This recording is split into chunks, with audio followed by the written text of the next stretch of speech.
Yeah, let's go to the Redskins. And this is one thing that I always held true with this whole changeover with I don't even want to say their names.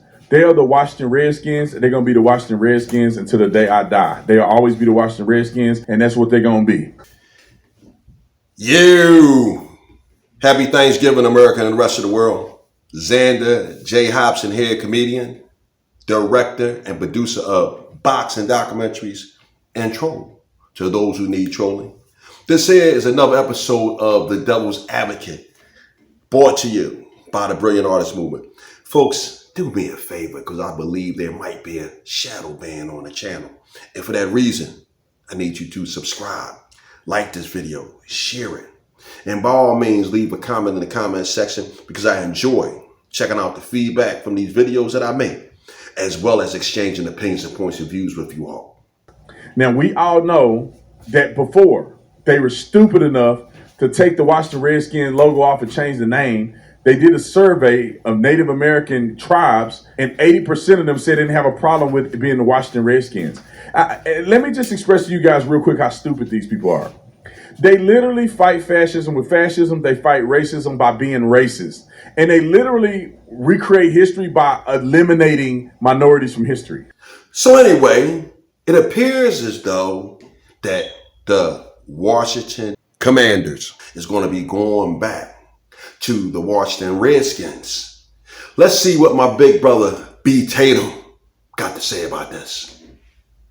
And although you may think that the name Redskin is somewhat derogatory only to leftist lunatics eating soy all day, at least there is an image or representation of a strong, powerful warrior native or Indian, whichever one you want to call it. At least there's representation.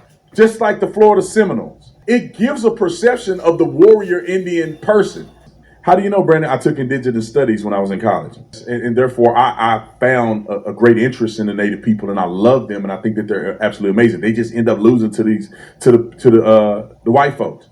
It's just the way it is, man. Hey, we win some, we lose some. Don't remove the Native people from images that represent them in some form or fashion. You know what? I agree with that wholeheartedly.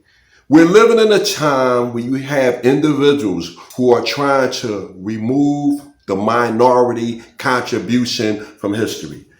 Excellent point. And I never stopped to think when they initially removed the Washington or the Redskins emblem from the Washington Redskins or the Seminole, that this right here was an attempt to remove the Native contribution from history. The people who came up with this bright idea, they might have thought they were doing the right thing initially, but at the end of the day, it is an attack against the Native American contribution to history. Great observation by B. Tatum. Roll the clip. We were calling out leaders on a case of really woke gone wrong. The irony that they were canceling Native American culture as the DEI movement went way too far. Look, this is honoring a Blackfeet chief who was born in Montana. He's highly esteemed. The Blackfeet tribe of Montana, their current chairman and the tribal council signed a letter in strong support to bring the logo back. It honors Indian country. So we've had good discussions with the NFL and with the Commanders. There's good faith negotiations going forward that's going to allow this logo to be used again. Perhaps revenues going to a foundation that could help Native Americans in sports and so forth. We're making good progress, and based on the good faith negotiations, I made a decision to support this bill yesterday in the committee. I know that they put a plaque up in Northwest Stadium honoring Wetzel and the logo. It'd be great to see it back on the helmets again. Senator, thanks so much for joining us. Really appreciate it. I think I agree with everything that B. Tatum says. The woke culture has really gotten out of hand. And I've been doing some research on the word woke. And basically, what it basically means is to be socially conscious. I've been a socially conscious person since the late 80s. And what it appears to me is that the feminist movement and the LGBTQ movement has pretty much attached itself to the African American struggle. And now they've just gotten crazy with the woke movement. Again, Officer Tatum said that Native Americans in the United States didn't have a problem with the football team's name being the Washington Redskins. It was all the squeaky clean, want to do good white liberals who had a definition of what they thought the football team should be. Now, folks, I'm going to say this, right? Thank God that President Trump won, because he's starting to bring common sense back to America. The bottom line is this.